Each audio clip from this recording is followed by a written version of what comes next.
I remember home. The wind whispering through the grass. My family calling out to me, their faces untouched by time. I remember when the sound of birdsong was joined by women keening down the valley, announcing something amiss. We wondered what poor soul had died this time. Together we listened as we harvested the land, sweat on our brows and earth up to our elbows, working together like a dance. It was getting harder for Dad.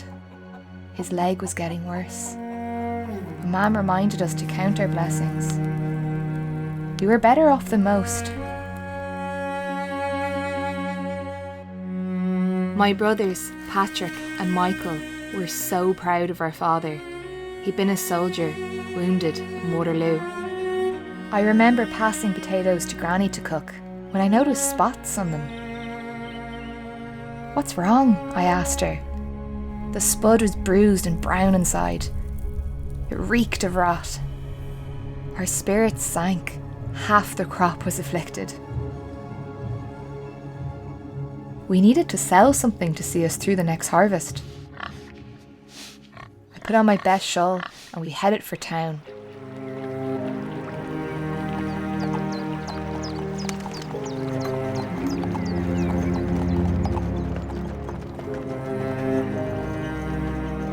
In Carrickmacross, a crowd had taken over Main Street, urging the landlord to lower the rents.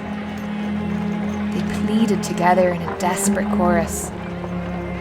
Every year, crops sold for less and less, while rents continued to rise. But still, the land agent refused. The market was filled with people, trying to sell whatever they could to get by. Father haggled with a pig dealer.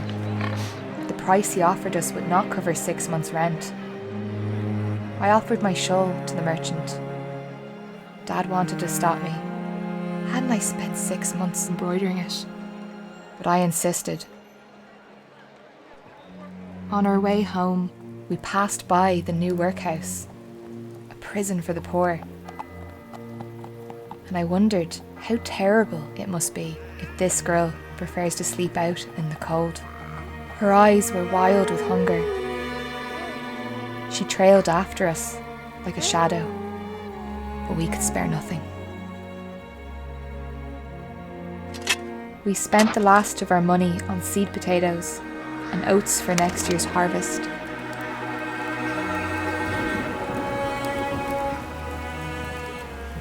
As the seasons passed, our hope grew along with the crops. To bide time, a deal was struck. The land agent took most of what we had in lieu of rent. With supplies so short, Granny claimed to have lost her appetite, giving her meagre rations to us, but her growling stomach betrayed her. She withered away like so many, praying for the next harvest. She faded as the leaves turned. The banshee cries of the wailing women echo still, deep in my bones.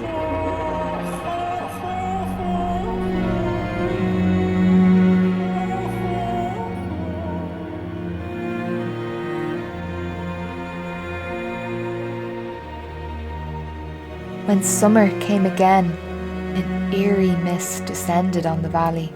Dad tore through the soggy earth to discover the entire potato crop was blighted. There were whispers of the fog being cursed, bringing with it a fungus through the air. My family had committed no sins to deserve such a punishment.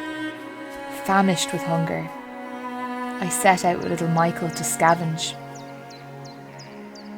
We turned it into our own special game.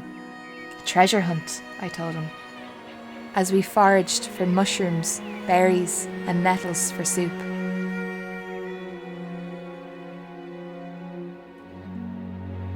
Dad and Patrick set out in search of work. Meanwhile, Mam and I spun the last of our thread, making clothes that fetched a pittance. Dad's injuries acted up with all the hard labour, so Patrick worked twice as hard for both of them. But when Dad finally collapsed, Patrick had grown too weak to carry on, and they were both let go. In desperation, Dad pawned his medal. Patrick vowed to make things right. Silence shrouded the valley as one by one our neighbours' and friends' homes crumbled into dust, till only our farm remained. We lived in purgatory, waiting to be evicted from our home. Instead, a miracle. Patrick found 2 loaves of bread and some butter after there had been food riots in town. I cried with joy as we feasted, until a loud rap at the door. My stomach turned. The landlord's agent had come with the final rent demand. It could not meet our gaze.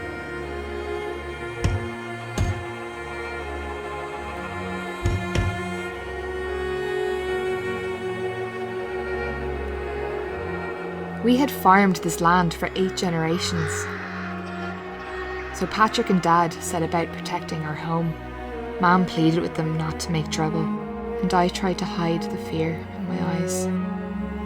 The frost swept across the fields, and we held our breath.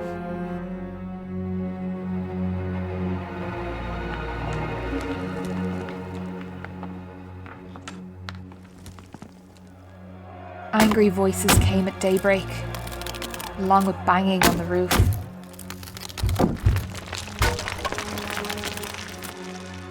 I held Michael close, and Dad promised to keep us safe.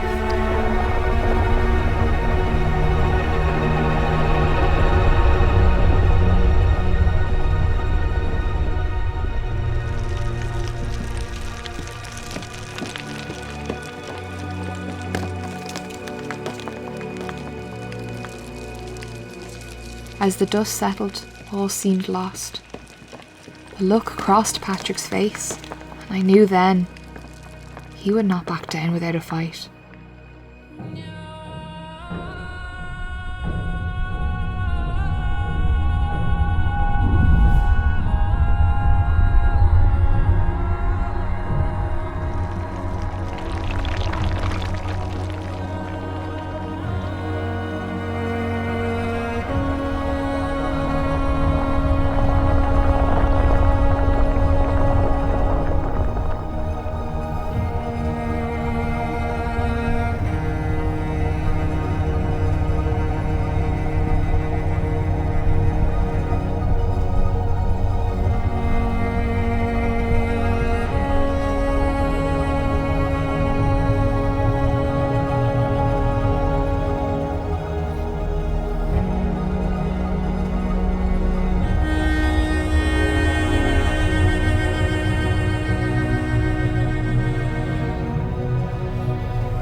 We picked up what we could and built a small fire to keep us warm.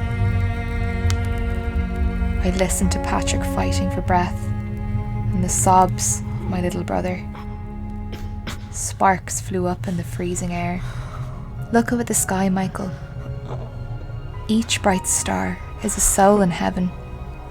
You may not always see them, but they're always there, like Granny, watching over you. Somehow we got through that dreadful night. But in the morning, Patrick had gone cold. Dad held his eldest son, dead, in his arms.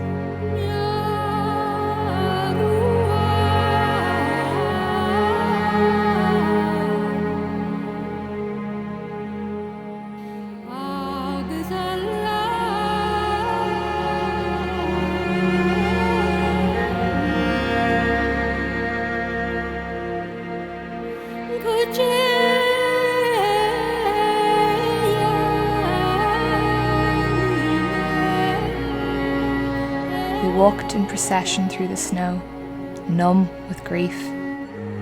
Just one family lost in a sea of despair. All around us, the graves were walking.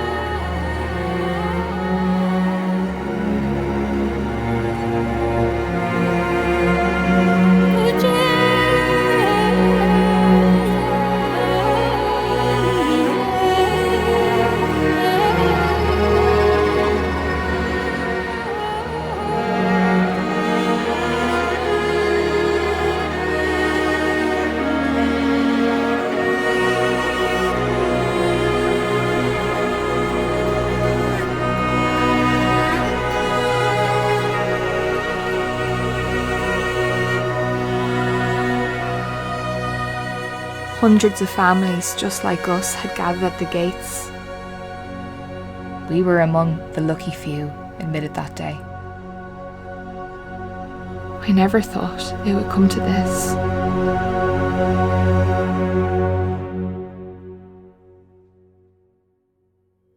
The Board of Governors expected each of us to justify our suffering and earn our place in the workhouse. Little did we know, this was the last time we'd be together. Upon entry, we are stripped of our last possessions, and worse, torn apart from one another.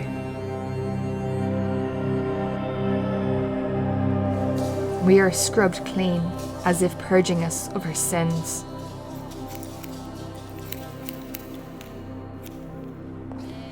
For the first time in my life, I was alone. And yet people were all around me.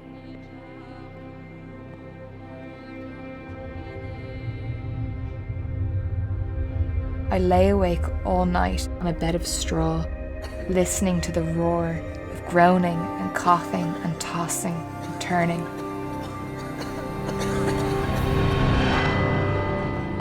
The bell rung at 6 a.m. every morning. The workhouse was built for 500. But housed nearly 2,000 by then. The kitchen could barely cope with the numbers. We ate our pitiful breakfast of stirabout in strict silence.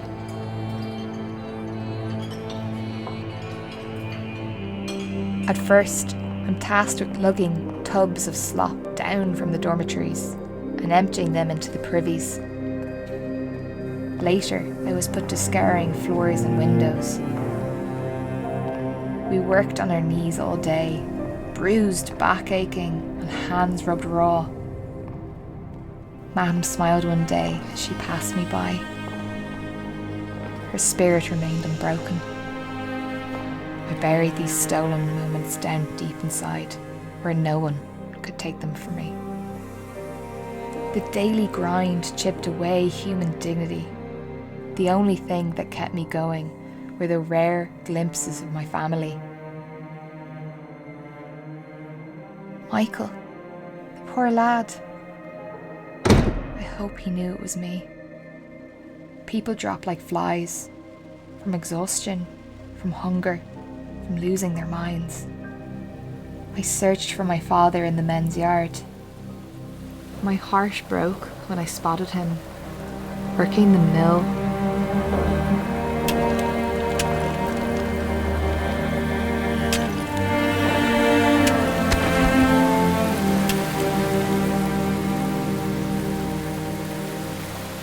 He was dragged away to the infirmary, and I wondered, would I ever see him again?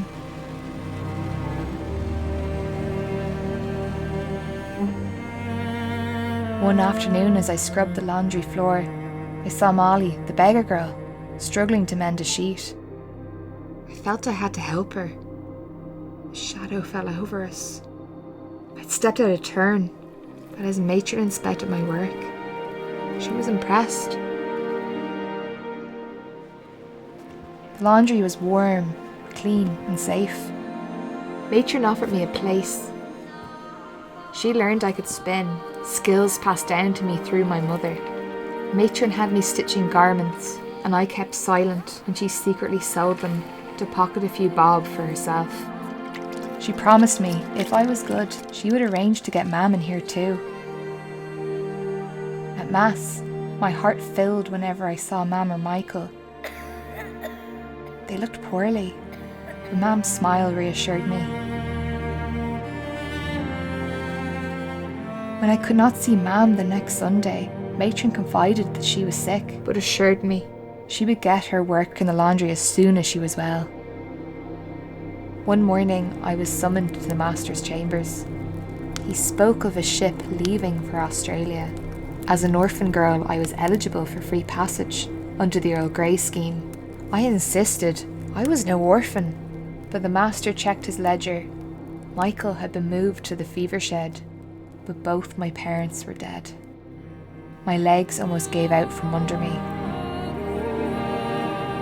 But I refused my place on that ship. I couldn't abandon my brother. Matron had lied to keep me working for her. My grief turned to rage. Her sins finally came to light. I would no longer labour for her profit. Michael was never far from my thoughts. There were terrible rumours of what was happening beyond the infirmary. One morning we heard the Master's footsteps ascending the stairs. Typhus had broken out. He asked who was brave enough to work in the fever sheds. Only I stepped forward. I was desperate to find my brother, dreading what I might find. The fever sheds were hell on earth. Men, women, and children died in agony. I provided what small comfort I could. Michael was all I had. The joyful little boy I loved like a mother was now skin and bone. With the fever, he was barely aware of me. I prayed for some miracle. For the first time, I broke the rules. I crept through the workhouse like a ghost to spend the night by his side. A chilling wind blew from the window as I lay down next to Michael and held him close. The heat of my flesh, the only gift I could give to him. Michael, I whispered softly, remember what I told you? Each star is a soul in heaven. Remember Granny, and Patrick, and Mammy, and Daddy. They'll be waiting for you.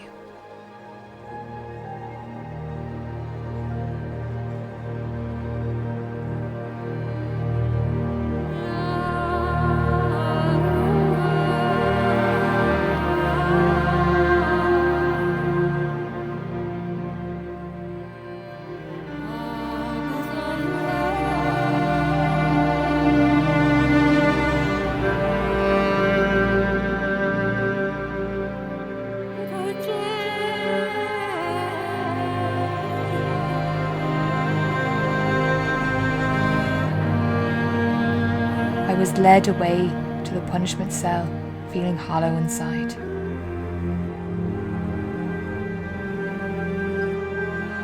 There was no one and nothing left waiting for me beyond the walls of the workhouse. I have no idea how long I lay there, refusing food and water, until a familiar face appeared. After all my efforts in the fever shed, the Master had reconsidered and once again offered me passage on a new ship sailing to Australia. Bed and board in return for domestic service. I had no notion of what lay before me, but there was nothing to keep me here. I signed his papers.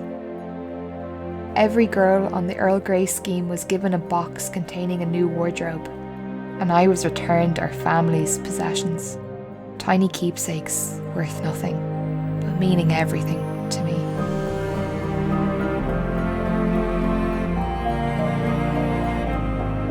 My skinny frame made me look boyish, but the new clothes made me feel grown.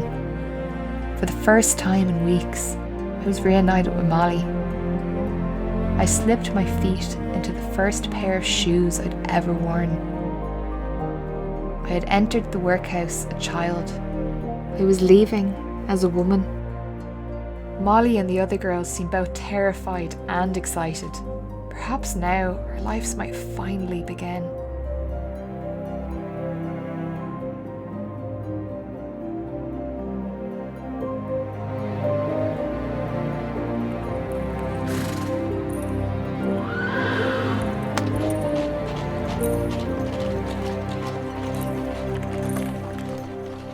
As we passed along the lands I'd been born and raised on, I barely recognised my home. Our old farm was being walled off as a private estate, the cottage now little more than a crumbling ruin.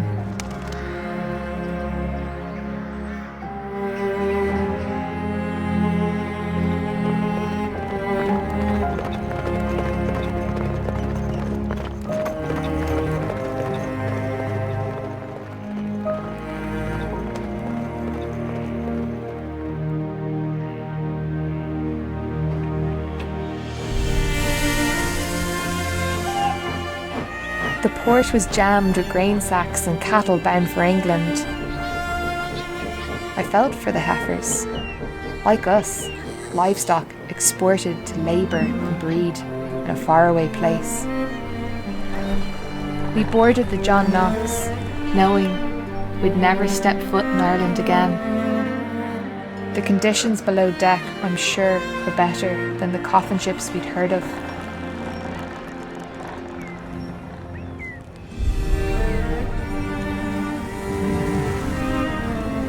An endless ocean lay before us. We faced a 4-month-long voyage, bound for Sydney.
As the sun warmed my cheek, I thought of home, of summer in the field, and my family calling out to me, their faces untouched by time.